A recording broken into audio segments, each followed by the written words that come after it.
Chitra more than a month ago. He came to me and he visited Dakshin Chitra and we invited him to the talk. He said, first I want to come and take a look at the museum.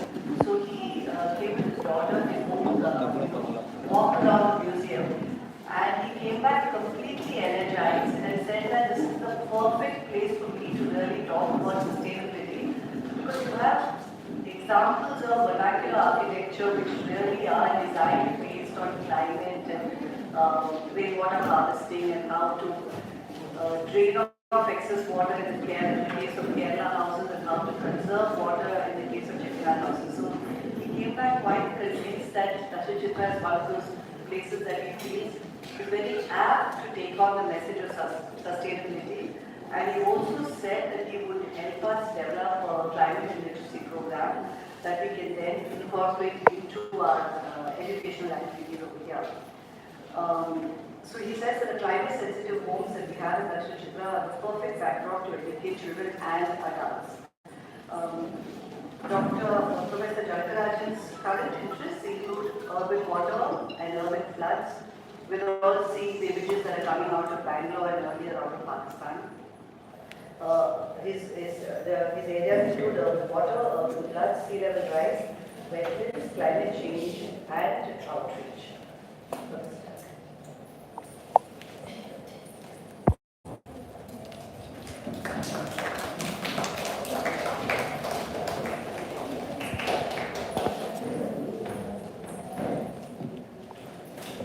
Good morning, everybody. I would like to thank Anita for this meticulous way of organizing this seminar. Wonderful to see all of you. And I know how difficult it is to organize a meeting like this. I know how many days, weeks, and months that have been involved in it.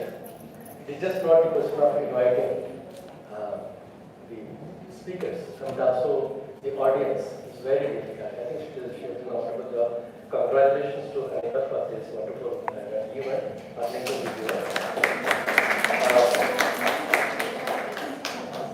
Before I start, I would like to let you know that I stopped working on water for a very long time. At least now about 10-15 years. I didn't enough work on water for 3 or 4 decades.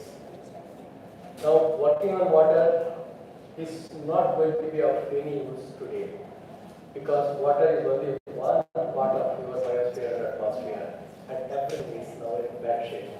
So you really have to talk about everything in integration with your biosphere and atmosphere. That's what I'm going to do. And probably the previous speaker, he started off with a story. I am also going to start off with a story. It's not a love story, sir. It's a pathetic story. That existed. Usually people say 5 brothers existed. No, 5 sisters were there. Why only brothers? They talk about the sisters. There were 5 sisters. And these 5 sisters were very generous. They were endowed with everything on earth. And only one mission in their life is to help the people.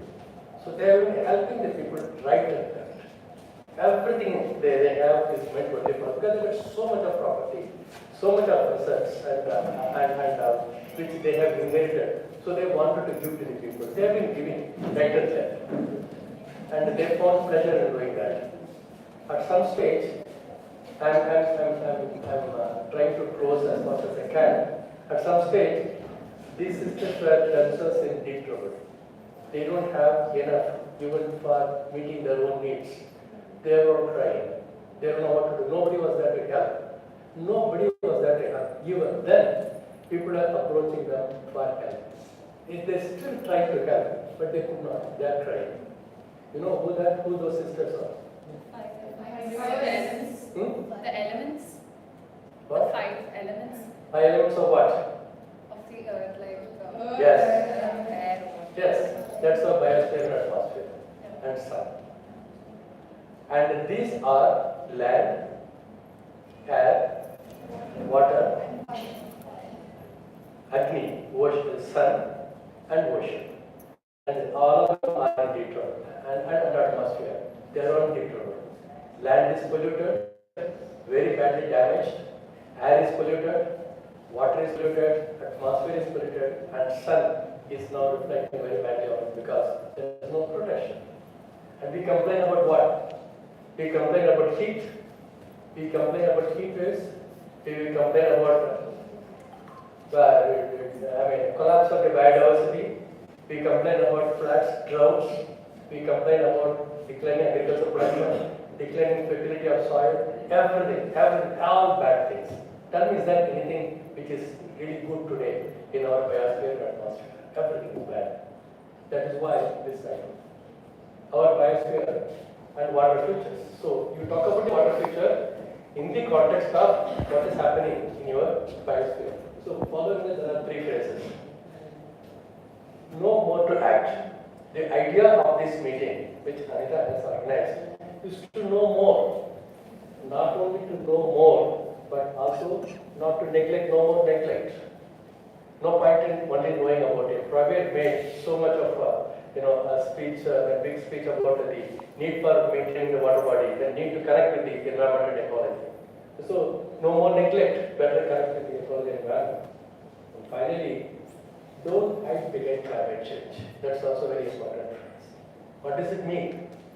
We have the tendency to commit all blunders and then resort to hiding behind climate change and for all our blunders.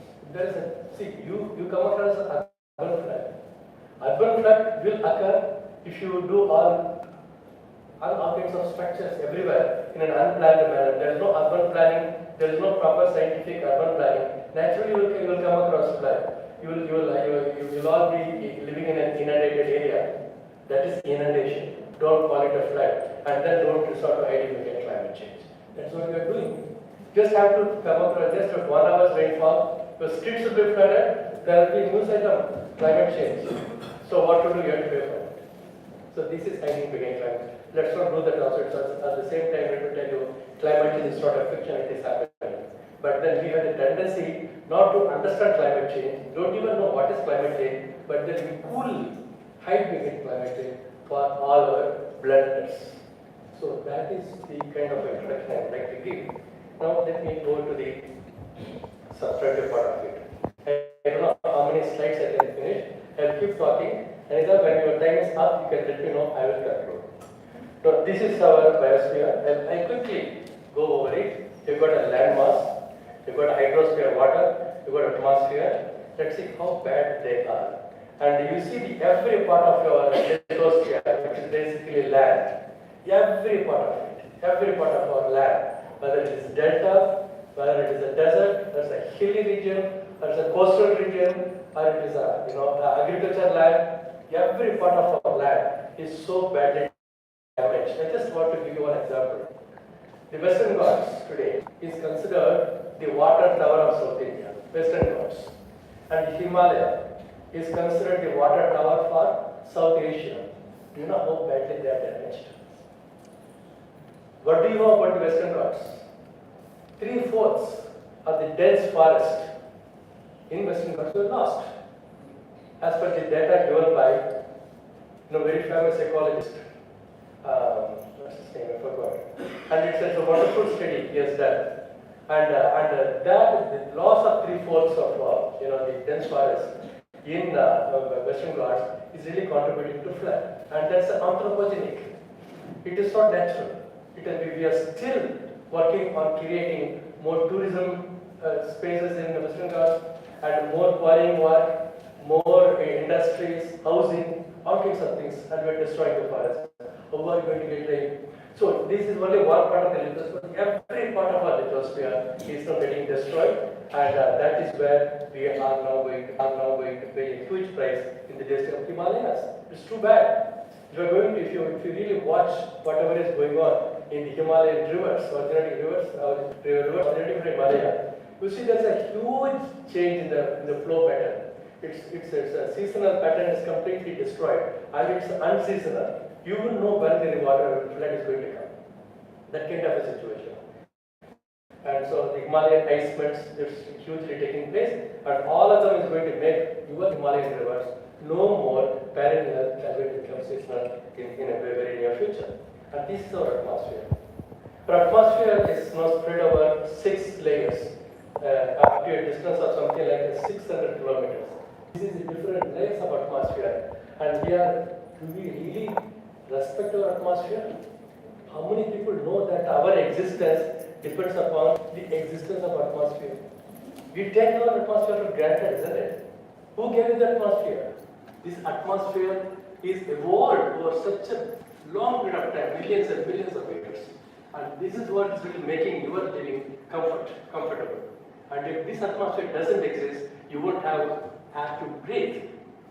And these are the different layers of the atmosphere. And mind you, these layers of atmosphere is really what making your life and living comfortable on planet Earth. You know how? Otherwise, the sunlight that comes that falls on planet Earth, either it will reflect back very fast, or some of it may not even come back, or the UV rays will hit you very bad. So many things will happen. All these layers gives you excellent filtering mechanism so that you make your living really comfortable. But we are taking this atmosphere for granted. Let's not do that. And the hydrosphere. Hydrosphere is something extremely important, which this is the theme of today's seminar here in Dakshin Chitra. And how do we really understand? How do we really protect our hydrosphere? And what are the endowments that we have? Nobody bothers. 97.5% of the water that we have on planet Earth is in oceans. Where? It's all in oceans. 97.5%. Suppose you got 100 liters of water on planet Earth, 97.5 liters of water is in oceans. You are left with how much? 2.5 liters. That's all you are left with, the fresh water. Is that water available to you? No. Of the 2.5 liters, 1.5 liters is in the form of glaciers. In the North Pole, South Pole, Iceland, Greenland, and so on, everywhere. So you are left with how much? 1 liter. Is that water available to you? Where is it? Half the liter, half of it lies below ground. Only half the liter lies over ground. That half liter that lies over ground, is it good? Polluted. And even the water that lies beneath the ground, underground, you are not sure whether it has got any kind of pollutants. You don't know. So that is our state of hydrosphere. So what is our basic water statistics? Our per capita availability is now declining very, very, very rapidly. And we are supposed to have something like, this is a standard statistics you will get everywhere. You are supposed to get 4,000 cubic kilometers of water, which is 4,000 billion cubic meters, okay, in India. But it's a statistics which I have been saying for a very long time. It's a very old statistics. I'm not very sure about these statistics, whether we still have it, because the rainfall patterns have changed drastically. This is at least 20-year-old statistics. Probably would know. But you are still quoting this information. And the total average annual flow per year for Indian rivers is estimated at 1,953 cubic kilometers. Again, old data. But this substantial taking place in all this. Today we really don't know how much we have, and our per capita water availability is one of the lowest compared to the rest of the world, many countries. Today, the estimated availability is something like 1,100 cubic meters per capita, and which is going to go down to something like 400 to 450, in another 20-25 years. It means very, very low, which means you are really going to struggle for water. So you are going to really live, even live without water. That's the situation. But at the same time, friends, I must tell you, is there a decline in our rainfall? I have analyzed rainfall data of 150 years in India and in Tamil Nadu. There is no decline in the rainfall. The rainfall remains the same. There is a fluctuation. There is only a fluctuation in the rainfall. There is no decline. But where is the water goes? Why should you suffer, sir? Your per capita water availability is declining very fast. Data will be the government is going to go down to something like 400, 500 cubic meters per capita in the another 20-25 time, which means we are going to struggle. You may even live without water, but rainfall is not declining. Why should you suffer that? Isn't it illogical? So this is where you really have to know more and know more neglect. You really have to understand. These are all the messages you really take you to your constituencies. We'll talk about it further. Now, if you look at the water scarcity and the demand and usage across the world, you will see where India is. India is in red. This is not my data. This is the estimate given by IWMI, International Water Management Institute. It's one of the UN-funded organizations, and they are projecting that this is what is going to be a matter of another 3 years. We are going to be in red, but rainfall is not declining. So look at Tamil Nadu. Tamil Nadu is actually one of the beautifully located states, including Pondicherry, one of the best endowed states in the country. You know why? Tamil Nadu is getting rainfall not only from what it gets from its own territory. Tamil Nadu has got the coastal length of 1,076 kilometers, second longest coast in the country. The first longest coast is Gujarat, 1,220 kilometers. Ours is 1,076 kilometers. What does it mean? It means it is getting water not only that falls in its own territory. Water, you also get water from water that falls in other states. You got your own neighboring states. You got Kerala, you got Karnataka, you got Andhra Pradesh. Water is, you are also getting lots of water from other states. Just the best example today, the water for the past 2 months, Kaveri is overflowing. Kaveri is overflowing. On one side you got flood, other side of this one you don't get water. It's dry. And water is something like went up to 2.2 lakhs cusecs. This is what was released from KR Sagar, came to Metro, and then we are letting it into the sea. Until today, you know how much water we have lost into the sea through Kaveri? 250 TMC feet of water. This is just a minimal estimate. And what is the capacity of the Metro Dam? 93 TMC feet, which means at least 3 times the capacity of Metro Dam water we have let into the sea. And how much water you are supposed to get from Karnataka with all your disputes with the Karnataka? How much? 177 TMC feet. You are letting in 250 TMC feet of water into the sea. I'm not saying that we should not allow water to go into the sea. The sea should receive water, and that is what will help to maintain your coastal ecosystem. Fully agree. But then what's the problem? Why is that you are not in a position to, save your water?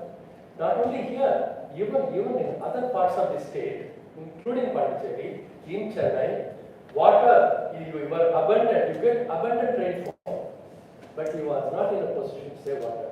And whenever there is a flood, what you will get is flood relief. Whenever there is a drought, you will also get drought relief. That's our politics. Then you complain about lack of water, no augmentation, you will do Kudimaramat activity, all kinds of maintenance activity, all kinds of estimates you will prepare, project, what is it called, DPR, detailed project reports you will prepare, spend money, ADB is ready to give you money, World Bank is ready to give you money, European Economic Community is ready to give you money, Japanese government is willing to give money, German government is willing to give you money, spend all the money, but still you will not get water. This is where you people have to know more and know more neglect. Take the message.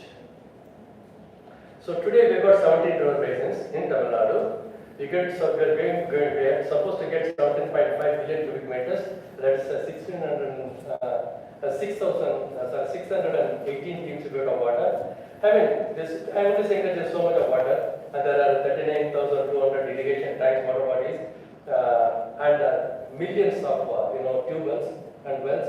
And unfortunately, our situation is really going from bad to worse.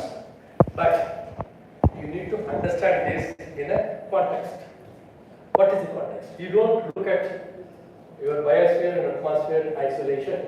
You really have to look at what is going on in our country, in our economy. So the context is what is called competitive politics, competitive populism, competitive markets. These are three important issues we need to understand, isn't it? You really with market, politics is so competitive. I don't want to really name the parties. Very, very competitive. And the markets are very competitive. And we are working on what is called development paradigms, growth and development. Growth, competitive growth. China is growing at 9%. Why should India lag behind? India should grow at 11%. So the competitive growth, everywhere competition. Meaning, you will make your economy $5 trillion economy. Our chief minister is a converter will become $1 trillion economy. Okay, so this is competition, reflection of competition. What does it mean? Every one of your economic activity that you do, however small the economic activity may be, you cannot do without interacting with the nature. Every bit of your economic activity is going to contribute to degradation of the nature. Whether it's the land, water, atmosphere, whatever it is. If you don't allow this nature to regenerate itself, then your growth is not going to be sustainable. That's what is called sustainable development. You really have to make it sustainable. I'm not against development. I'm not against growth. I want this development, growth and development be sustainable. If it is not sustainable, it's not good for the humanity. It's not good for the whole life system on Earth. That's why UN organization have come out with the 17 sustainable development goals. Who cares? Who cares about it? Nobody bothers about it. Nobody knows even what SDG is. How many people know about SDG? You ask among the politicians and all the development champions. Nobody would care about it. Now today we got a rapid urban expansion. Urban expansion is so rapid. Chennai is going to introduce the third master plan very soon, without really understanding what the blunder they made in the second master plan. They're expanding it, but it's only a matter of announcement. We expanded from 1,100 to 5,000 square kilometers, 6,000 kilometers. What will happen to the water body around? We are expanding it. What will happen to the water body that exists in this expanded, the urban area? You will eat away. Nobody knows. And massive industrialization. Uncontrolled rural-urban migration. What is uncontrolled rural-urban migration? This migration is not spontaneous. Understand? People are commuting from rural to urban area. People are commuting from Bihar, UP, Madhya Pradesh to Tamil Nadu. These are migrations. What kind of migrations are they? These are called distress-induced migration. I don't have my livelihoods there. I'm not able to earn my livelihood. I'm suffering. Let me go wherever I can in order to earn my livelihood. That is why it is called distress-induced migration. The enormous rise in demand for land and the fast diminishing urban space. Urban space is declining. Density of population is increasing. Most important is uncontrolled waste generation. You are generating waste in an uncontrolled fashion. You don't have a policy. What is the policy? You know what our policies are? Not you and I, but generally people. People have a policy of use and throw. Correct? Use and throw. What is it? This is use and throw. You will go and buy in supermarket. What is this? This is, in fact, the salesman will tell you, this is use and throw. Use and throw. Who will there to catch it? You will use it. You will throw it. Who will catch it? This water bottle. Anita has put here. I told her, I don't approve it. This is use and throw bottle. I bring the water and throw the bottle. Who will catch it? You know how many bottles we are discarding every minute in the world today? 2.5 million. This is an underestimate. 2.5 million water bottles are turned out every minute. They are turning out. Only 10% of it is recycled. 90% is not recycled. Which means we are contributing to our way for the degradation of the environment. And substantial part of it is resting in the sea, goes to the sea. And the fish that we eat, whatever, it's all through all the kinds of microplastics. Anyway, let's not say like that. So, the most important water, you've got uncontrolled waste generation, solid, liquid, smokes, and biomedical, e-waste, all kinds of waste. And growth and development is our, the mantra. And given that, our biosphere, ecosystem services, and whatever environment that we have are all in that shape. That's all. That's what we can call, in one nutshell, natural capital. Our natural capital is declining, degrading. Some of the key natural resources, such as the forest, small water bodies, estuaries, brackish water lakes, creeks, mangroves, forest, groundwater, and wetlands, and so on. And unfortunately, each one of these natural resources that I just mentioned as a part of your, lithosphere, the landmass, has got its own ecosystem function. How many people really care about it? The best example I can tell you, you invited Jessie Venkatesan. She's going to talk about it tomorrow. She will talk about Pallikana Marsh. She can't go without talking about Pallikana Marsh. It's a wetland. It's the original length, the area of the wetland. Have you all heard about Pallikana wetland? Yes, sir. Original size, area was 54 square kilometers. 54 square kilometers means 5,400 hectares. Multiplied by 2.417, you will get so many hectares. That vast area of a wetland that we had, and used to get the surplus water from something like 217 water bodies upstream. All the surpluses of water, lakes, all the water will come and rest in the wetland about 100 years ago. Today, you won't see, how much we are left with? 600 acres only, not hectares, 600 acres. The rest we have eaten away.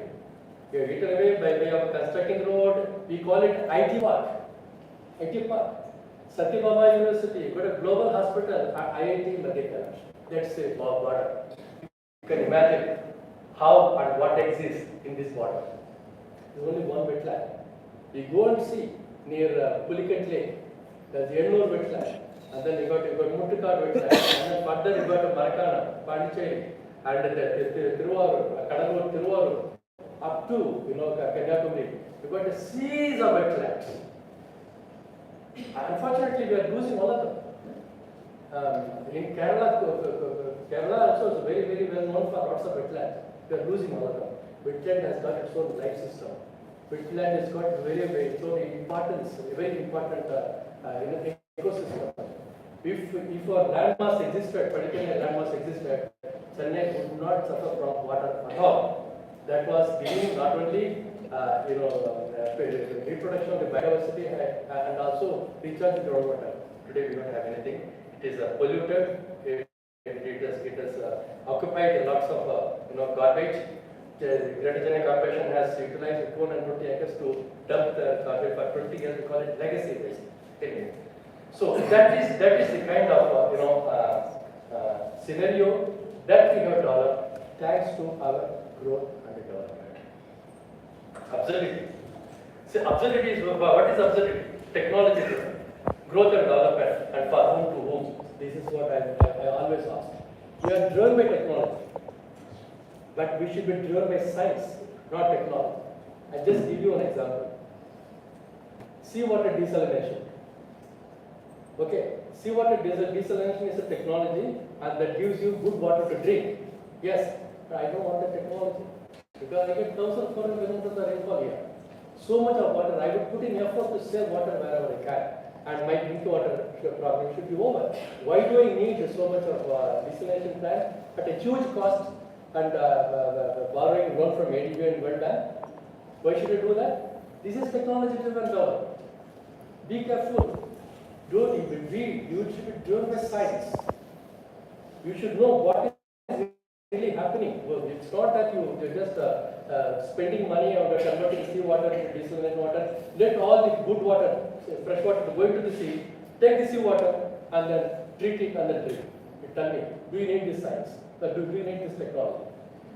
In order to take, supply 100 million liters of water per day in the mammalian plant, you have to suck in at least 1,000 to 1,500 million liters of seawater. The rest will be deposited back into the sea as a brine. And you not only suck seawater, but you suck billions of life system. Yeah, the eggs, fish, all kinds of life that exists releases in the sea. Everything you suck and make them all dead and then deposit it back into the sea. What kind of a technology is this? Do you live in Saudi Arabia, Kuwait, Bahrain to resort to desalination plant? You get 1,400 millimeters of rainfall. Kuwait, they get 220 millimeters of rainfall. Why should you do that? So this is where you have to know more and no more neglect and spread the message. This is we are really contributing to the degradation of our hydrosphere and atmosphere. Now, UN World Water Development Report 2015 alerts the consequences of unsustainable growth, unsustainable development, pathways and governance failures have affected the quality and availability of water resources, compromising their capacity to generate and social and economic benefits. Because all that you are going to do with all your developmental activity, it is not going to be very helpful. UN organization has warned as early as 2015, but this is precisely the crux of the issue which needs to be seen in the context of growing consumerism in India, where the middle and upper middle class population constitute over 700 million. That is our danger. Today in India, the total population of 1.45 billion, middle and upper middle class population who are considered the demographic dividends for the country. The younger age and the upper middle class can consume. When you consume more, your growth rate will go up. Your growth rate is driven by your consumerism. And you have got so many people to buy. 700 to 800 million people who are there to buy, you have the capacity to buy. And so your growth and development is driven, but at the cost of your ecology and environment. So if I go to a mall, I should be very careful how many shirts and how many trousers I should buy, and when I should buy, how many times in a year I should buy. What do I do with the old ones? So the consumerism is bad. So actually, really, this is something which you really have to think about very, very, very, very carefully. So PM this context, while addressing the 5th Governing Council meeting, and I have said, goal to make India a $5 trillion economy by 2024, only 1 year left. Many we are going to struggle fast to increase our the developmental activity. I am nervous. I am really, really nervous. What is going to happen to our hydrosphere, biosphere, resourcesphere, and so on? Because we are going to discard all your waste. There only. You don't have any plan. You don't have anybody talked about. People have talked about waste management. Sorry, business management, industrial management, water management, all that. Have anybody talked about waste management? Does this concept exist in this country? If you don't resort to, if you don't consider waste management as a very important activity, you will not survive. The waste is going to dominate you. The waste you will get perished into the waste. You better wake up. No, these are the sustainable development goals. I don't know. I mean, I will say that most of them are extremely important. And for instance, this SDG 6 is the clean water and sanitation. Please go through. You all have smartphones. Please go and see what this SDG 6 is. It talks about the clean water and sanitation. Today in India, 50 million people do not have access to adequate water. 50 million people. So this is an old statistic. It should have gone up now. Water scarcity affects more than 40% of the global population. More than 40% of the global population is affected by lack of water. Each day, nearly 1,000 children die due to preventable waterborne diseases. Each day, 1,000 children die. This is again a world statistic. 2.4 billion people worldwide do not have access to basic sanitation services. Don't have basic sanitation. 80% of the wastewater from human activity is discharged into waterways without any pollution removed. Many thousands of birds and animals die every day due to lack of water, fodder, and food and heat. We only talk about human beings. Have we ever talked about our birds, animals, and other life systems? And you know something? We talk about biodiversity. You all know. Because of the prevalence and the existence of other life systems, you survive.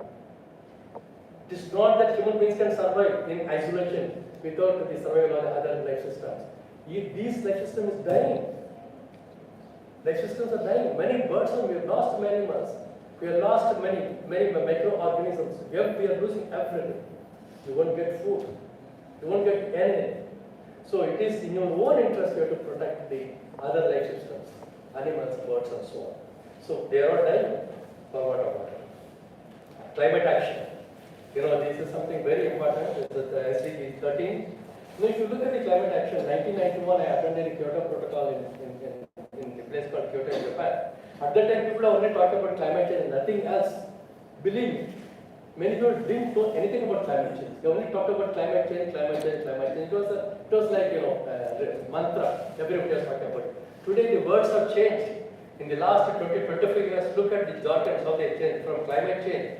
It's the climate change adaptation, mitigation, the net zero emission, the climate resilience, climate crisis, climate refugees, climate emergency, climate catastrophe, climate collapse, and climate class, climate campaign. Today we are also talking about climate justice.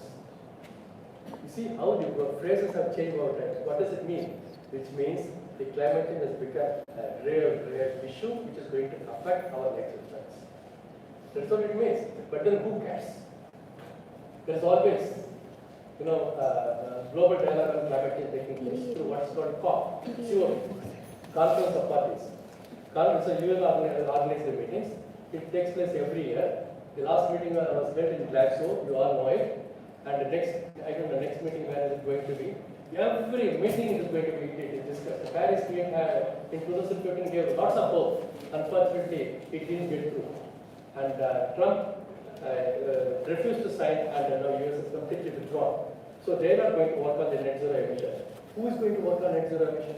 I don't want to go into the climate change issues. That's a very, very big issue. But today, with all that, now what are we going to do? How we are going to really combat climate change is a big issue.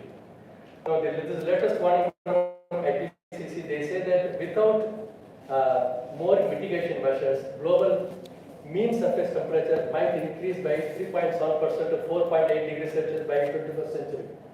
That's going to be huge. So IPCC, Intergovernmental Panel on Climate Change, has given us a very clear warning. You really have to be careful about it, and if you don't, it's going to become very dangerous. And we have overused our nature, and natural capital is now declining. Warning.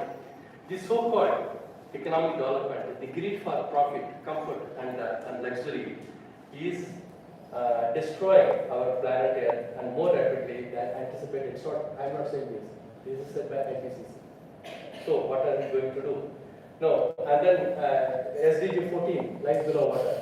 Sea. You know what sea is, how bad it is affected, how toxic it is becoming, how many water bottles, how many wastes that we are generating is all going spoiling the seawater, life on land, we discussed already. And so the key issue here is that all the SDGs I talked about, 16, 13, 14 and 15 are all interwoven. They don't act in isolation. So it is very, very important that all these are very closely interrelated. And please remember, these elements of biosphere do actually have very badly affected, and they have very close interaction among them. And also they have a very critical role in contributing to the lives and livelihoods of people. But if you are going to lose them, your lives and livelihoods are going to be very, very affected. I talked about the atmosphere, 6 layers.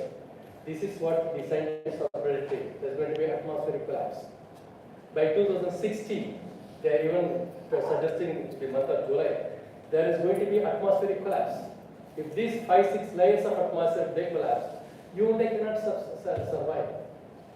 And this atmospheric collapse is going to become very, very serious.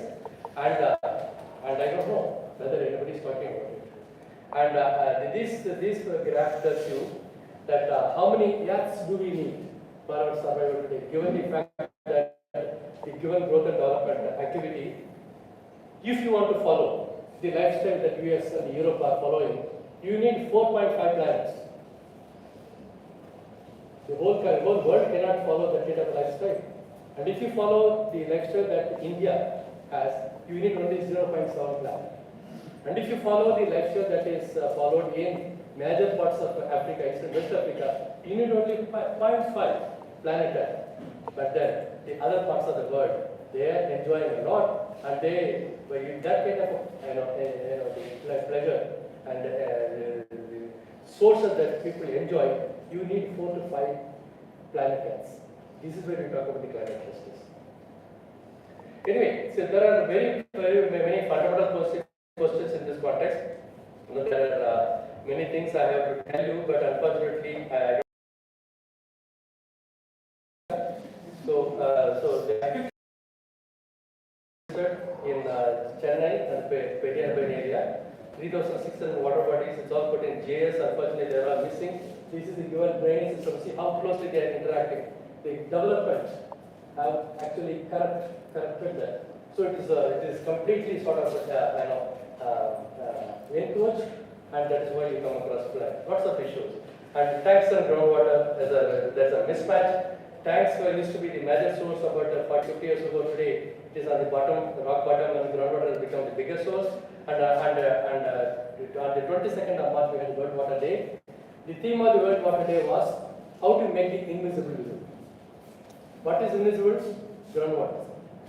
Groundwater is invisible. I want to make it visible. But I gave a lecture in the Kalpakam power station. You know what? Groundwater was visible originally. You made it invisible, and you want to make it again visible. Who is responsible for it? This is what you need to think about. Just giving examples on how to do that. The Kaveri Delta again is in a very bad shape, and we saw Kaveri Delta is sinking. These are all the land area going to the sea. We have lost something like 4,500 acres in the Kaveri Delta into the sea because of the erosion and the sea level rise. And also there is what is called subsidence of delta. Because of the groundwater extraction, hydrocarbon exploration, the delta itself is sinking, and one district may disappear, may go under the sea after some time. And the pollution level is so high in Kaveri. Look at this. This is Noyal, this is Bhavani, this is again Tirupur, the dyeing bleaching industry generating lots of effluent. All of them are contributing. This is Peligania marsh. Such a bad shape. So there are many things. This is the Palar Basin where the pollution load is so high. This is a well in Palar Basin, full of water. You can't touch even a drop of water. It has got nothing but the Thaneer effluent water. So completely gone. So all that I am trying to say here is that we are in a very bad shape. We have done lots of damages to our ecology and environment, and we give solutions also. What is the solution? Link the rivers.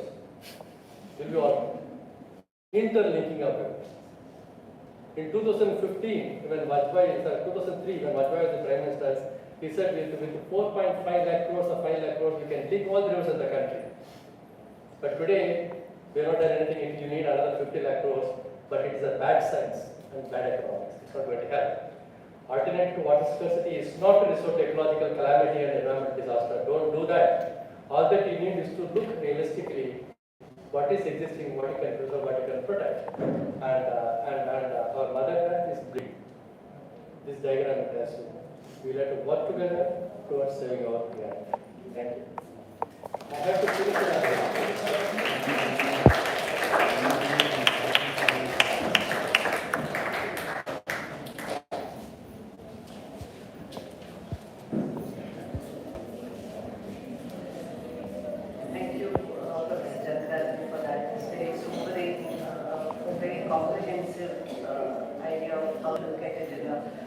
Larger context to understand the micro reality. Now we will, if I could invite Thaneer and Rajan here, we can actually take questions. Somebody will come. We have a mic.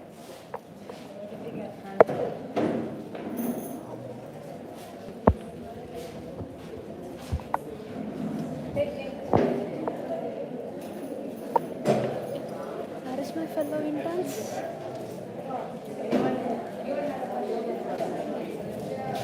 Introduce yourself.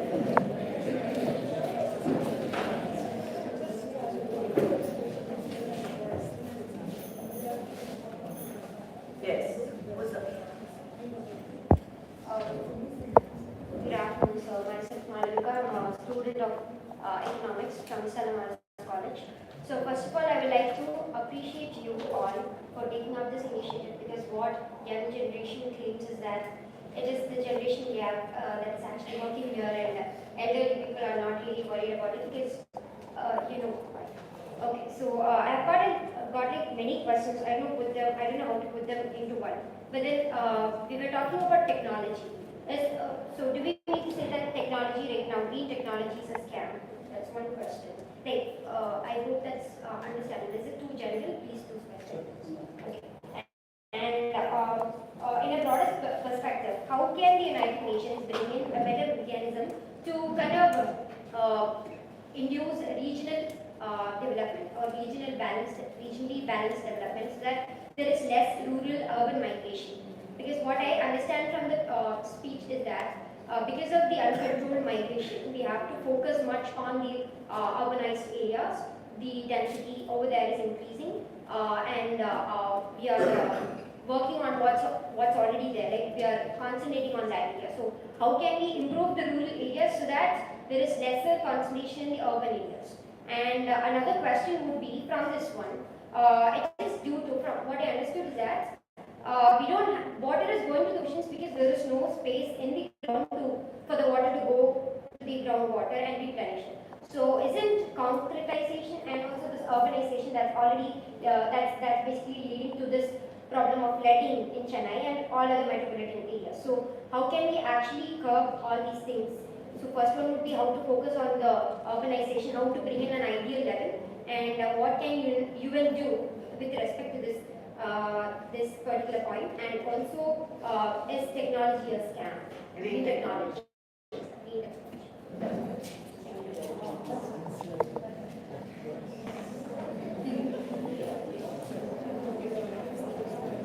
What's your name? Malvika. Madhurika, you opened up Pandora's box. I need one full day to answer you. Every aspect as I can. Please answer. See, first we'll talk about the green technology. Okay. Green technology is not a bad idea. Okay. What is green technology? See, it all depends upon how you perceive a particular idea. So I can produce something, I can still call it a green technology. You have to be very careful how you perceive. So basically, what is the idea of a green technology? Green technology, the meaning of green technology is not to consider anything waste. You have to be part of what is called a circular economy. Okay? So what I turn out as a waste should become a raw material for another industry. What they turn out should become raw material for another industry. Unless it becomes part of a circular economy, then it is ultimately something that can come out as a waste. That's a slide. But you can't, every industry cannot turn out as a waste. Then you've got 1,000 processing going on in the country, every process will turn out a waste. That is not green. But then if you really perceive your green technology in this particular fashion, then it is green. But then many people don't do that. So, like, I tell you, for instance, somebody in, who support this seawater desalination, you know what they will tell you? We will use solar energy to produce desalinated water. Is that a green technology? No, it's wrong consumption, wrong perception. I won't consider that a green technology. So it is very important how you perceive it. Secondly, your question was about controlling the rural-urban migration and what to do that, why people are migrating and so on. People are migrating from rural to urban areas because their livelihoods are very badly affected. See, 50 years ago, 60 years ago, they were not migrating. They were migrating only and they want to go for higher education purpose or medical needs and so on. Today, everybody wants to come out because their agricultural activity, occupation is not assured. They have to face lots of uncertainty. You never know when they're going to the output will be damaged due to flood or heavy rainfall, or whether they will water at all. Water table has gone down so deep they are not in a position to pump water, and the inputs are not available in time. After putting in so much of effort, selling in the market is a huge problem. All kinds of problems. So they have to face lots of uncertainty. So they migrate. Not only that, the landless agricultural laborers who constitute 18 to 20% of the agricultural population, they get job, 2 months, 3 months in a year.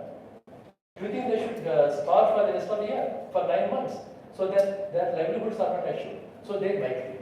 They migrate and do all kinds of activity. So if you want to arrest migration, you have to ensure their livelihoods. You have to ensure sustainable agricultural practices. Without doing that, we can't talk about harvesting the rural urban migration. What's the last one? Given what can you Surface runoff. Okay, so in fact that's the point I also made. You get so much of rainfall. Give an example of Chennai. I tell you, our rainfall now ranges from 1,150 to 1,400 millimeters rainfall in 3-4 districts, including Chennai city. That's the range. It's a normal rainfall.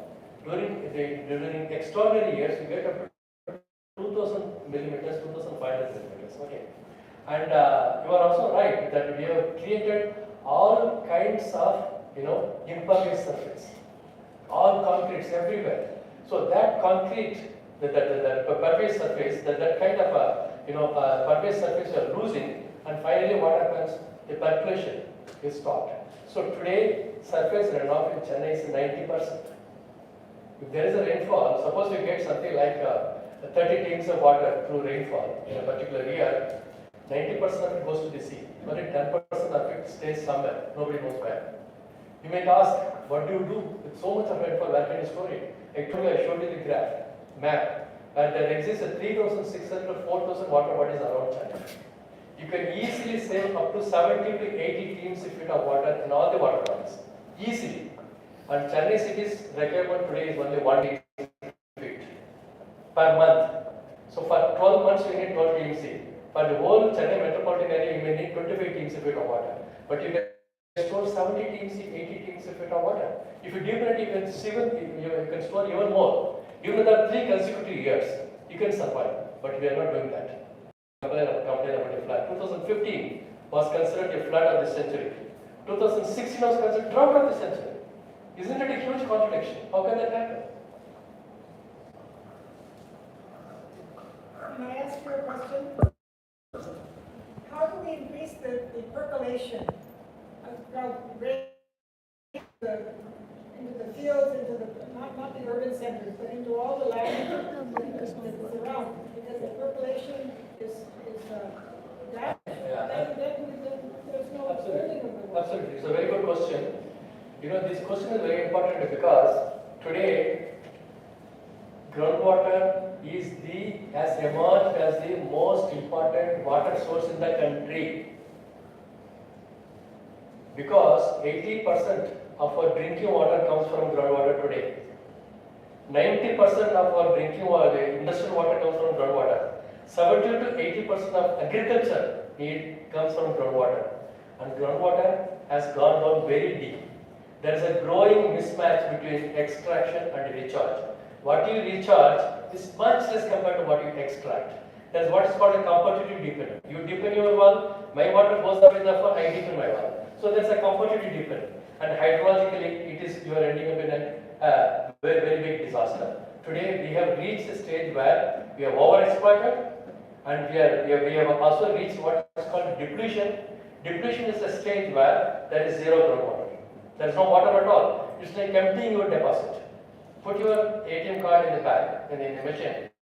You won't get money if you don't have the deposit. That's the situation we are reaching. And next stage is desertification. India is trending towards that. Unfortunately, the Haryana and Punjab states, which are considered the state with the 5 perennial rivers, is the largest user of groundwater in the country today.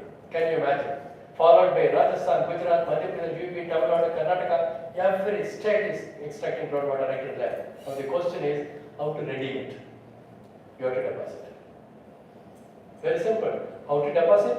You have to resort to what is called nature-based solutions. You have to protect all your wetlands.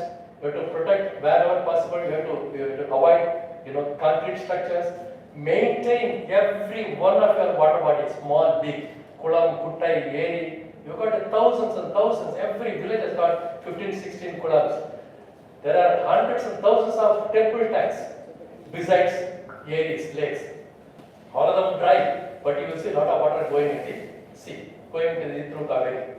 There are 912 tanks located, areas located below Grand Anakat. All of them are dry, but you are letting water into the sea. What kind of water management is this? That is the problem. And most importantly, I've been saying in the recent times, I wrote this state water policy where I mentioned the most important intervention that we have to do today is, we have got lakhs of abandoned bore wells. If you reach a stage of 500, 600 feet, 400 feet, you can't recharge groundwater through all your artificial mechanisms, through natural mechanism. You have to do pumping, you have to pump groundwater to that level, otherwise you can't recharge. There is a way, you have got lakhs of abandoned bore wells, which are not in use. Make use of them, convert them all scientifically into rainwater harvesting structure. When there is a huge rainfall, pump that water into the ground so that water comes up.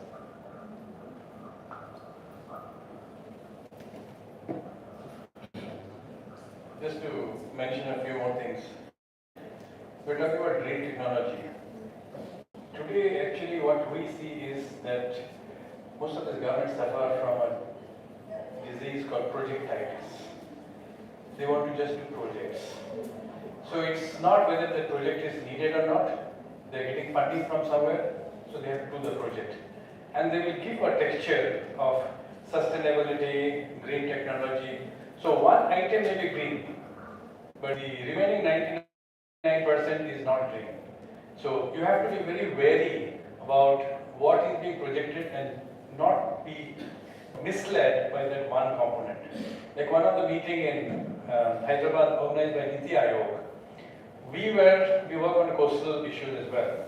The number of ports in India, 187, don't do enough business as one port in Singapore.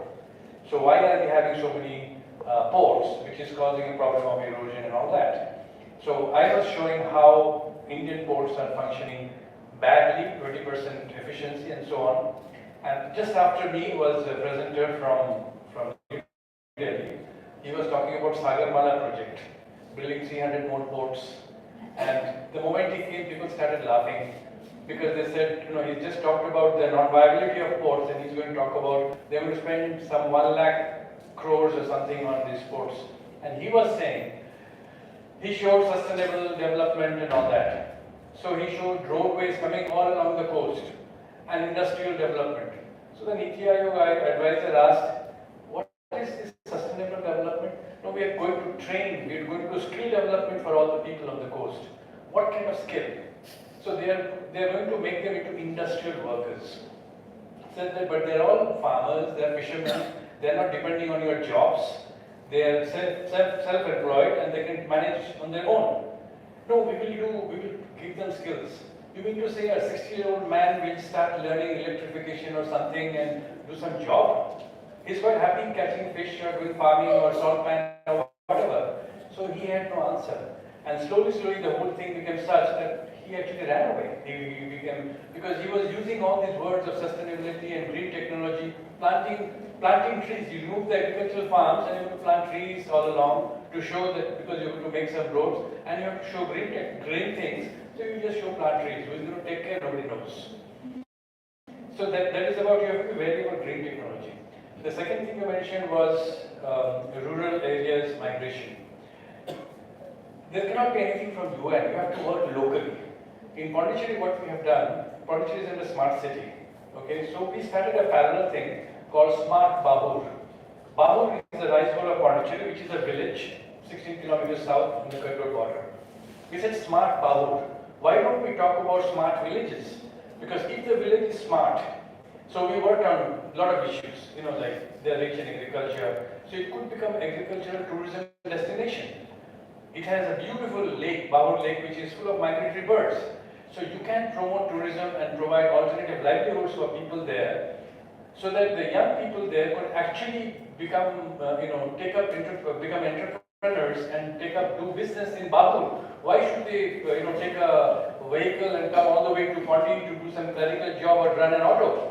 Why not we train them and make them? So we have started a parallel thing, which is called Smart Babur, just to show that you talk about smart village as against a smart city.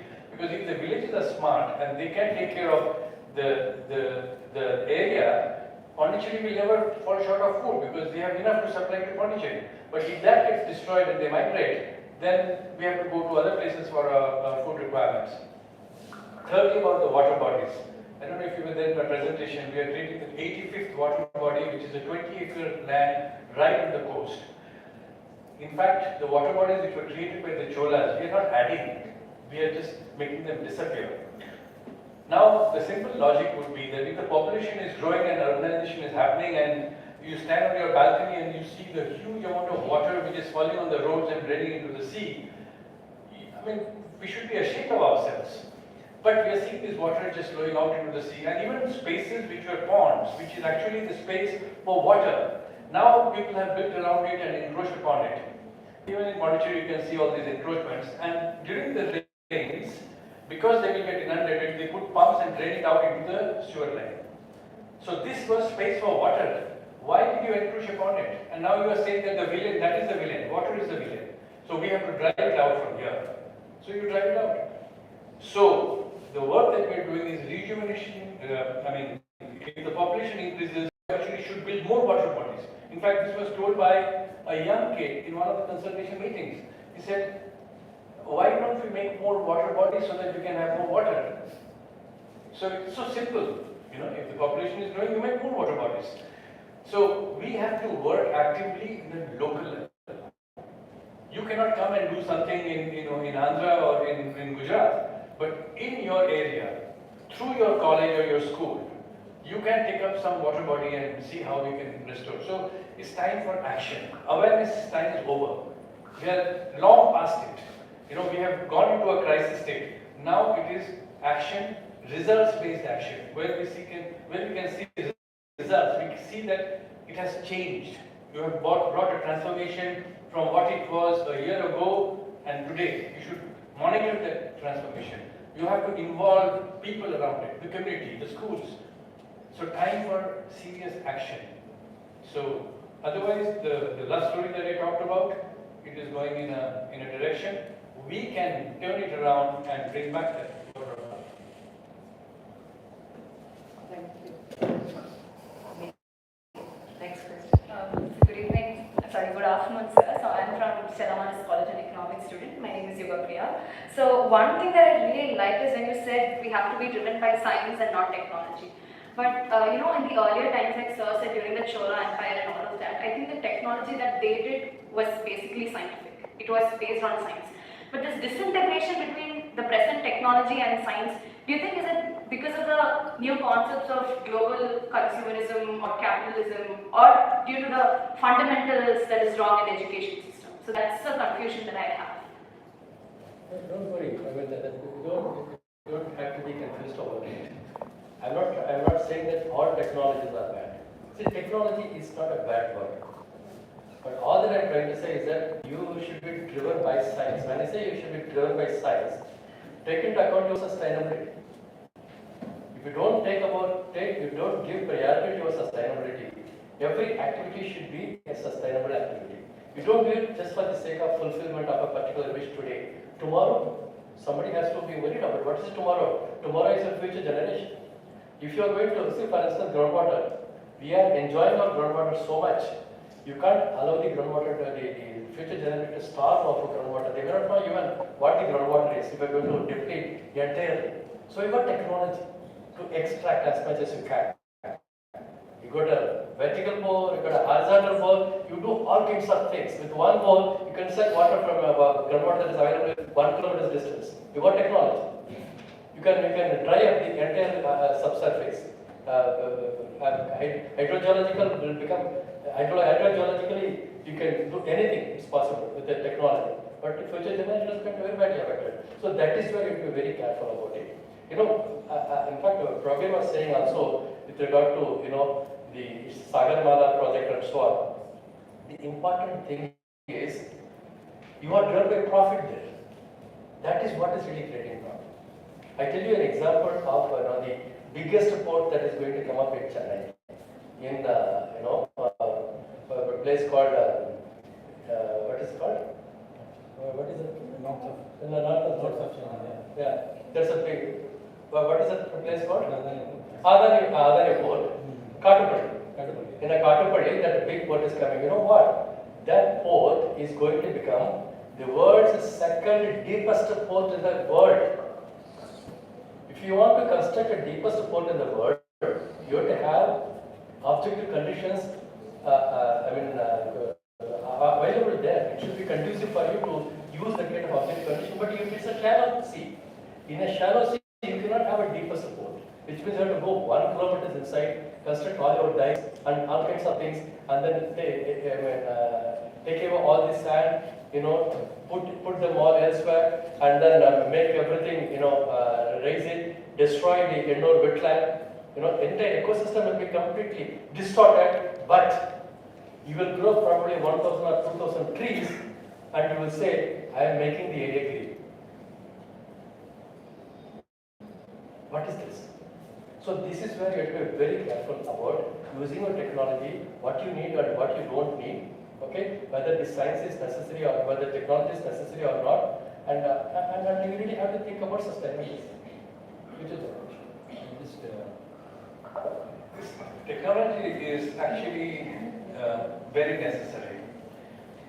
But the whole thing is how you use this technology. For example, in our work, the One School One Pond project that we are doing, we are developing an app called Livelihoods. So through that app, the students can see the location. If they see different kinds of birds, animals, whatever biodiversity they see, how much of water is falling, all this information they can map it on their and it will be all GIS based, which means that how much water is falling, everything will be there. Now we have departments. They are supposed to check the pollution levels of each of these ponds, but nothing happens. They don't have the manpower and they don't have the interest to do it. But if the students of the school which is taking up a pond measure the chemical parameters and physical parameters and whatever parameters, and if it is in an app, it's going to the central server and everybody has that information. So the departments, for example, the pollution control people can use that data for showing that this is the kind of pollution level which is there. And in terms of rainfall, actually the rainfall in two villages just 1 kilometer apart is so much different, but we go on an average. So all this information can be used because of technology. So this Livelihoods will help us, whatever is the biodiversity, the quantity, quality, everything can be checked. So we need technology. But the whole thing is what we are using it for. Is this information going to help us in better manage the water systems? Is it going to help us in better knowing what is around us? Then yes. But if you're using technologies for destructive purposes, then you have to be careful. We can take one more question. Chance, one more question. But I'd like to make one comment also. I think from Stella you missed his earlier talk, is that correct? Yes. Okay, he gave a very informative talk on what communities can do and how individuals and students can engage communities to bring back the environment. And he also talked about how they interface with the government. The government is not unapproachable. So if individuals have good ideas and they can approach the government.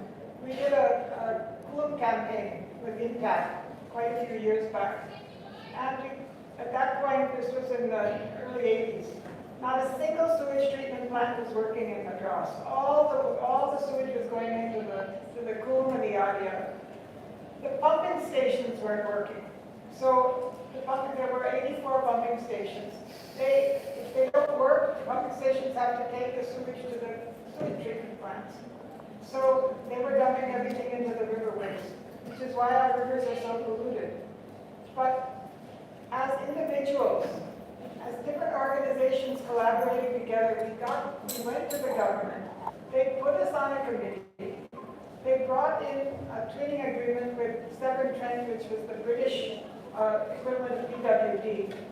And they taught our guys how to bring the sewage treatment plants back into working order because they were clogged with this fine dust that we have in Madras.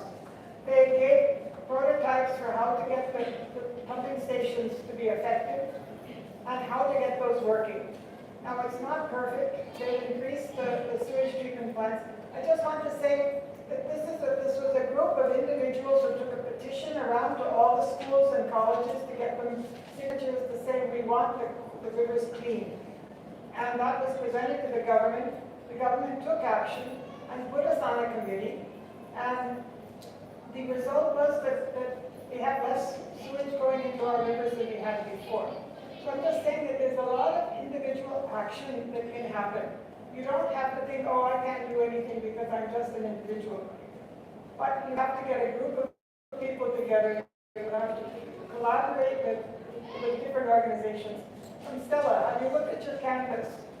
Do you have any ponds on your canvas? Should they be brought back?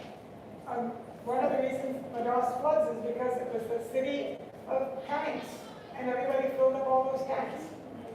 So that was one of the reasons that we have so much flooding and we don't have water. So I'm just saying that there are lots of things that individual students can do, and you can do collectively as a class. That's all I wanted to say. He was talking about the government. If we go to government departments and ask for anything, it's a straightforward no. But because of the OSOT program, this was as the students are taking it up. So it was in partnership with the education department. We managed to tie up with 10 government departments to support the OSOT program. So when they're taking up a pond, they need to put fish, they need to put plants around the trees. Where do they get that from? So the fisheries department came forward. We will tell you what kind of fish to put, or you can do your own research and tell us, and we will provide you with the fish. The forest department said, we will provide you with the whatever saplings you need. Because the students are supposed to plant trees, depending on what kind of trees are good for that area. So we tied up with the pollution control, with the Department of Science, Technology, Environment, with Public Works Department, with all our 10 departments who said we will support this OSOP. But if we go, they will not support, which means that if the students take it up, they can get a lot of support from the government. We can be facilitators, because the students will not go and approach the government. We can only be facilitators. But if the students take it up, there is enough and more support which they can garner. If we go to the community and tell them, can you help us in restoring this pond? No, we are busy, whatever. But do you think they can say that when the students go and say that this is a pond that we have adopted, our school has adopted, and we would like to restore it and we need your help? They will have to come forward. In fact, all the programs that we did in schools, we had the community leaders coming and speaking, and every one of them said that if the school is taking up this project, we will be fully behind it.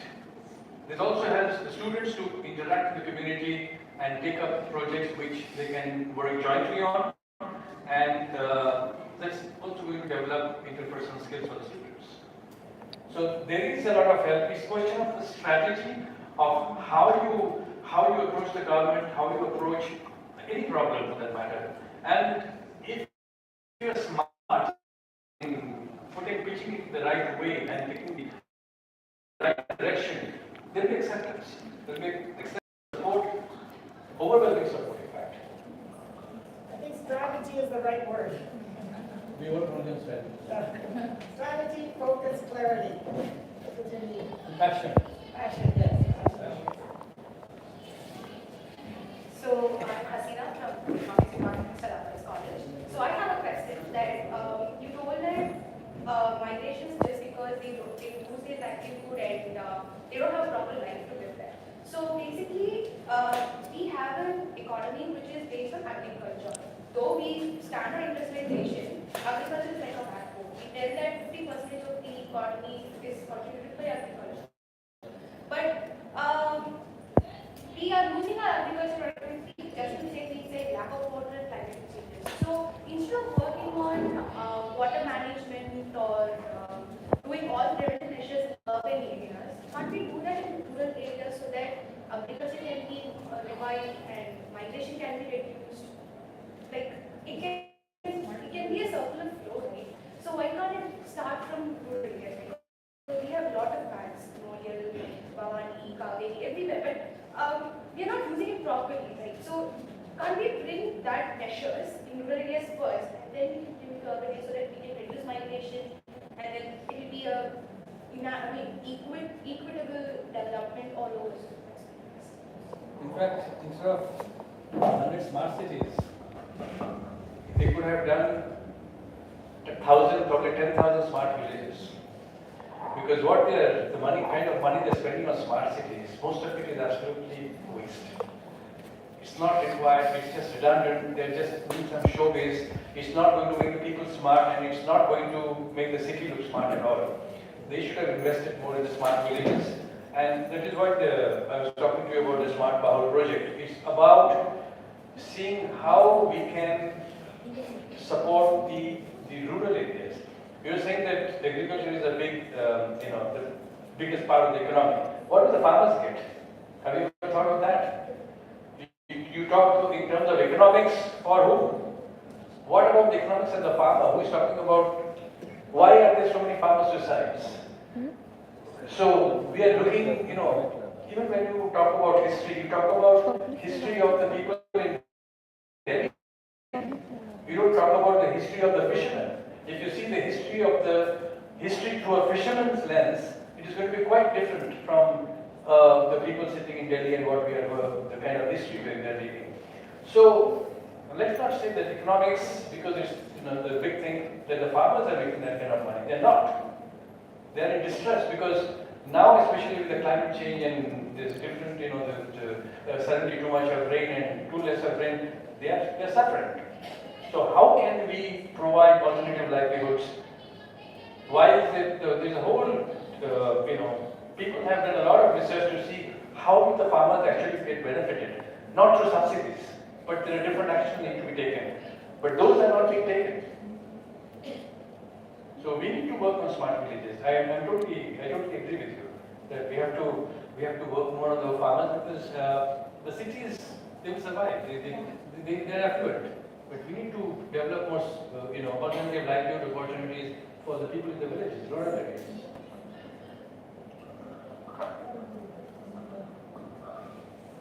All of them seem to be from economics. I am also from the Department of Economics. My thesis was on what was called interlinked agrarian markets. Okay, that was a PhD thesis, critical one. But still, in fact, my enlightenment came from that field of learning. Because a person, an agriculturist, a farmer, when he engages in activity, whether it is a production activity, or in employment activity, or in marketing activity, he is always in distress. I find him always in distress. Okay. Why is he in distress? Because of so many problems. Everywhere. He has to really struggle until he gets his final output. And it takes it to the market again. He is in serious trouble. Everywhere he has got to face these kinds of interlinked agrarian market interlinkages and their impacts. Now, very important issue that you really have to understand here is a farmer, when he engages in agricultural activity, he should really be assured of his profit, but he is not. And in India, agricultural activity is considered a residual activity. Even in the budget, you allocate money for all other activity, you know very well how the budget documents are presented. As an economist, you would know it's a residual money. Residual money is given to these fund. That's also not spent properly, isn't it? So unless you make agriculture a recognized profitable activity, until the uncertainties are removed, farmers, you cannot stop farmers migrating from villages to urban areas. See, when we were in deep trouble during COVID times, what were you doing? Were you buying our shirts and television sets and motorbike and cars? You were running to the supermarket to buy our food grains. Do you remember? We were thinking, what will happen if all these are going to run away? We are worried about the food grains. Who produces those food grains? Farmers. You never remember. So you really have to acknowledge this fact. It's the number one most important primary activity is farming activity. Give that status. Spend money accordingly. And as I said, make agriculturists for farmers a smart farmer and a village a smart village. And that only it is redeemable. I think we'll take one final question. And I think Gopi and Professor Janagarajan will always be available. They don't mind, we can share their email IDs, and you can always reach out to them later, or if they're, sort of going to be here for the rest of the day, you can always. One more question, I think, because we will be back here by 2. So first off, good afternoon to everyone on the panel. So I actually have 3 questions. The first one is, I'm a person who's convinced enough that the standoff in the Siachen Glacier is actually because of the water resources there. So do you support this theory, and do you believe there will be potential wars in the future which is based on water resources? My second question is, I did a... so the standoff in Siachen Glacier between China and India, I believe it is because of the Siachen Glacier, the water resource that is there, and it will probably have a positive impact on China and its production. So I believe that war is because of the water resource. So do you support this theory, and is there any potential wars that will happen in the future because of this? The second question is, I did some homework of Sir Rajendra Singh, who did this project called Percolation Ponds in Gopalapura in Rajasthan, where basically the groundwater level increased by building these percolation ponds. So do you think this will be a potential, the rural migration is increasing because of lack of water and resources. So do you think enforcing these percolation ponds will give an answer to this problem? And the last question is that a lot of these missions like Jal Jeevan Mission or the Atal Yojana and all that stuff are very promising on paper, but what about the execution? Like considering out of 19 crore households, 9 crore have received water connections now, so that looks promising, but do you think there is something more that should be done in terms of policy making area?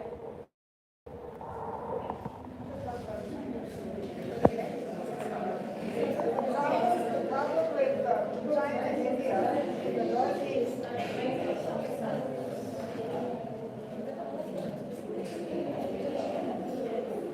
is that China is trying to redirect Brahmaputra River. Brahmaputra River actually starts in China. Now, the Brahmaputra River supplies 90% of water to the northeastern states. So, however India and China negotiate this, that will depend on the future relationships of India and China, besides, of course, the Kashmir issue. But the Brahmaputra River is a very critical river for India. And I know there's a lot of anxiety in the Northeast about it, among policymakers, among citizens. So we have to just wait and see. But it's all being mapped in the air so people know exactly what's happening. So I have no answer beyond that. Generally, water conflict will keep rising now because when there is shortage of water, already there is conflict between Tamil Nadu and Karnataka. So these conflicts will keep rising because when the moment there is shortage of water, on one side we have excess because now they are leaving the Satnur water and all over, even in Pondicherry places are getting flooded. So this kind of water scarcity is bound to become more and more conflict situation in future. The second question was? About the percolation ponds. Percolation ponds, see, the whole idea is that we have to capture this water, the water containers, which was allowing the water to slowly filter and go to the ground, have all disappeared. We finished that. So we have to have this recharge of groundwater through percolation, through any means that we can think of in terms of holding this water. So what we need is containers which have disappeared and which we can recreate as many as possible to be able to hold this water, and percolation pond is definitely one of the ways that we can do that. And the third one was? Third was about Jal Jeevan Mission and the Atal. Jal Jeevan Mission, they always come up with this mission. Pondicherry, I'm one of the members of the Jal Jeevan Mission committee.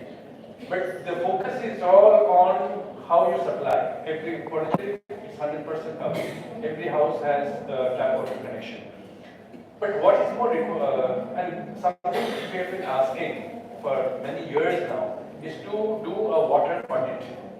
How much water we are receiving, how much we are using, how much is going waste, how much can we recycle. There is no audit. As a result of which, the water table keeps going down, and we keep just complaining that, oh, okay, water is becoming more scarce.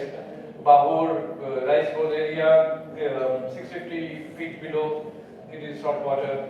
So we just keep complaining, but unless we do a water audit, we cannot come out with real figures as to what is happening to our water situation. So I think it's more about, everyone taking up this issue, because I'm sure most of you are not even thinking of where your water is coming from.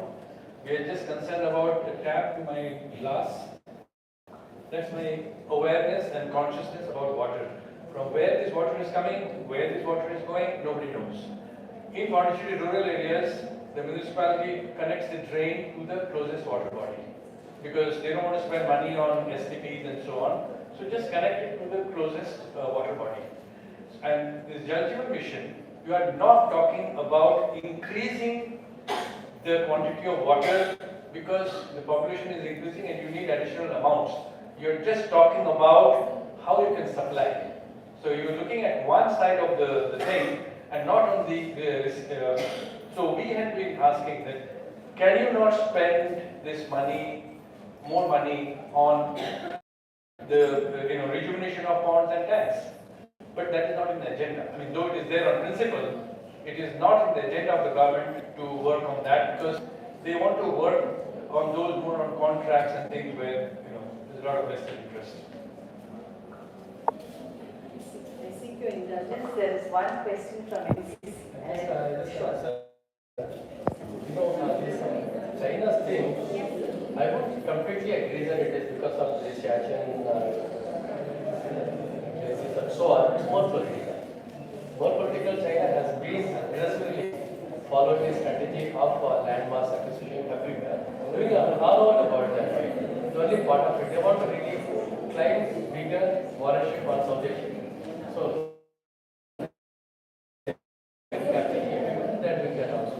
and secondly, because the percolation and the rainwater harvesting, as Prabhu was saying, you should try to hold water well. I'm not saying that you should completely stop surfacing now. Okay? And as I said before, you got thousands of temple tanks, ponds, tanks, water bodies, and so on. Unless you save water, it's going to be very, very difficult for you to recharge groundwater. And these filtration ponds, you don't have to create one. I'm saying make use of the existing one. You don't even do that. Why do you want to create new one? And the third one about the Jal Jeevan mission, it is, I was, part of some consultative meetings on this. Very sad. I should confess that government will declare that so many villages have been covered through the Jal Jeevan mission. Okay. And they would have provided some taps here and there and so on without really knowing what the source of water is. Where is water going to come from? No point in constructing your structures, your taps and so on. And so on record you would say that so many villages have been covered for what? Nothing. Because there is no source of water. And we may have some drinking water wells here and there. It may dry up in 2 years, 3 years after that. So it's very important for you to really handle the source. Source point is very important. You really have to make sure that the source is sustainable, then think about supply water. So, but essentially the Untitled Chapter focuses on the source of I think there's one question from NCC. They have requested for representation because all the other questions are from So good afternoon, sir. I am Sarvoshni from the Department of History, Madras Christian College. My question was that we are talking about consumer usage on water resources, but what about the water which are consumed in lakhs and thousands of liters while we are harnessing electricity for through thermal power or hydraulic energy, which can't be given back or which can't be used? Sir, we are consuming more thousands liters of water for hydraulic energy and thermal power plants. So apart from common people, more amount of water is consumed in those harnessing those energies, thermal or hydraulic energies. Alright, one thing about high-rises. Livelihoods brought in compulsory water harvesting. How many of you here have water harvesting in your house today? Raise your hands. Okay, a few of you do. Because after she brought it in, and the government has known as enforcing water harvesting again. But that's a very critical thing. So at high rise, I mean, you might use more than you consume. I mean, you might consume more than you get. But every little bit in water harvesting is very key. And so one has to make sure that it's still, valid in your house. I know my own house, if I don't renew my the sand and the ash part, then my water harvesting won't be effective. So it has to be maintained. Every system has to be maintained every year.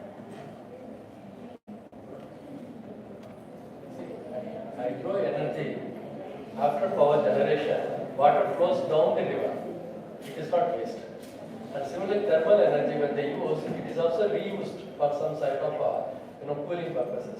So I don't think it's a waste. But most important issue here is every industrial processing needs water, not only thermal and hydro.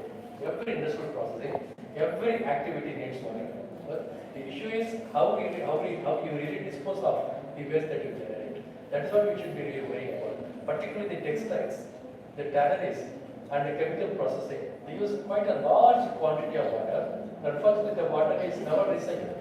Not only that they don't recycle, they pollute, they dump the polluted water into the streams and rivers and pollute the water. That is why the major tributaries of Kaveri River, Noyal, Bhavani, Amravati, Kodagana, and all of them are filled with the filth and colored water. And finally it comes to the Kaveri River. And there are 9,900 industries located all along the Kaveri basin. And all of them use Kaveri water, dump the waste into the river. That's why Kaveri water is polluted. So that is the issue that we need to attack. That's very, very important. Actually, what is important is see the large picture. It's not I'm using water or you are using water or industry is using water. You have to see the overall consumption of how much we are using versus how much we are actually getting. So that is the kind of reading that we have to see. And unless we get that larger picture, it's very, we will just play a blame game. I will blame him, he will blame you, and it just goes on. So it's a question of sitting together, this is what we are getting. Okay, I have one glass of water, 2 people can drink. Just to Jal Jeevan Mission, I'll supply to 10 people and say that, okay, now I've given water to 10 people. The quantity of water is the same. The amount of water available is the same. But we're just giving it to more number of people. Sir, I just give you one example. This water, this is a 240 ml water, but 400 ml water, how many milliliters? This water, if you drink it, and then after that you throw the bottle out, but then to treat this much water, you have to really discharge at least 1.5 liters of water waste. These are the things we should be really concerned about. There are many things we can really look at, but then no point in you should be looking at each one of these issues. But you really have to think about every processing, every one of the economic activity. Put it that way. Every one of the economic activity needs water, and then you really attack how the used water, I don't say waste water, put it in quotes. It's a used water, it's also water. How the used water is reused and use your green technology there. That is where you really become part of the circular economy. Thank you. I think we can take the rest of the questions offline. So a special thank you to our panelists, Gurveer and Professor Chandran. Thank you very much for taking the time and coming to Consolidation Museum today. A very special thank you for an engaging audience, students from UCC and Stella Maris. And I hope you have a wonderful afternoon as well with 2 films and the curating films. Do have lunch. If you have time, walk around the campus and sort of get a sense of what Rajendra is. And we'll meet here again at 2 p.m. Thank you.